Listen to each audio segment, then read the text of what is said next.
போயிட்டாங்க. அண்மையில் சமூக வலைதளங்களில் வைரலாகி வரும் தமிழக முதல்வர் விஜய் அவர்களின் மகன் பேசும் வீடியோ. கியூட்டாக பேசும் இந்த வீடியோவை கண்ட நெட்டிசன்கள் பாராட்டி வருகின்றனர். அண்மையில் நடைபெற்ற தமிழக சட்டமன்ற தேர்தலில் பெருவாரியான தொகுதிகளை வென்று தமிழக வரலாற்றில் மிகப்பெரிய திருப்புமுனையாக 2026 மக்களிடையே மிகப்பெரிய பாராட்டை பெற்று வருகிறார்.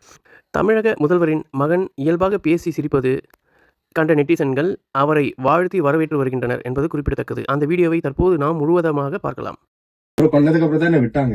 என் வீட்டுல இருந்து எப்ப வந்துச்சோ அப்பதான் விட்டாங்க. அது எதுக்காகன்னு கேளு. நீங்க தான் அப்பா கிட்ட தான் நீங்க கேக்குறீங்க. இது நான் மறந்துட்டேன்டா. நான் ஏப்ரல் மாசம் அப்பாவோட ஷூட்டிங் பண்ணிட்டு இருக்கேன். அப்ப வந்து சொல்ல ஞாபகம் இருக்கா, நான் தான் கார்ல உங்களுக்கு கூட்டிட்டு போனேன்னு. அவரே ஞாபகப்படுத்துறேன். ஆக்சுவலி என்னன்னா,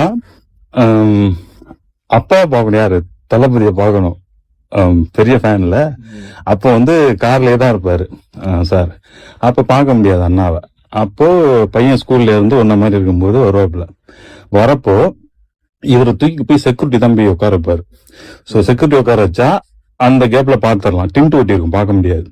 ஸோ அப்ப என்ன பண்ண, செக்யூரிட்டி தள்ளிட்டு நான் தம்பியை தூக்கி தோல்ல போட்டுட்டு ஓடுவேன். அப்ப அவர் அப்படியே பிடிச்சி விடுங்க விடுங்கன்னு கத்துவாரு, பேக் எல்லாம் பிடிச்சி எறிவாரு. தூக்கி போட்டு கார்ல உட்கார. எனக்கு தெரியாது, யாரோ வந்து தூக்கிட்டு போட எனக்கு பயம் வருமா இல்ல? நீயே சொல்ற பயம் வருமா? 6th படிச்சீங்க. அப்பனா 6th-னா 10 வயசு, 3 வயசு தான். ஆமா, அப்பதான் இதே ஏஜ் தான். ஆமா, அப்ப அப்படியே டோர் ஓபன் பண்ணி உட்கார வச்சுட்டு, உன்னை யாராவது இந்த மாதிரி தூக்கிட்டு போனா நீங்க அழுவீங்களா இல்ல கத்துவீங்களா இல்ல? அத அப்பா கிட்ட சொல்லு. அது என்னது, கிட்னாப்பிங்.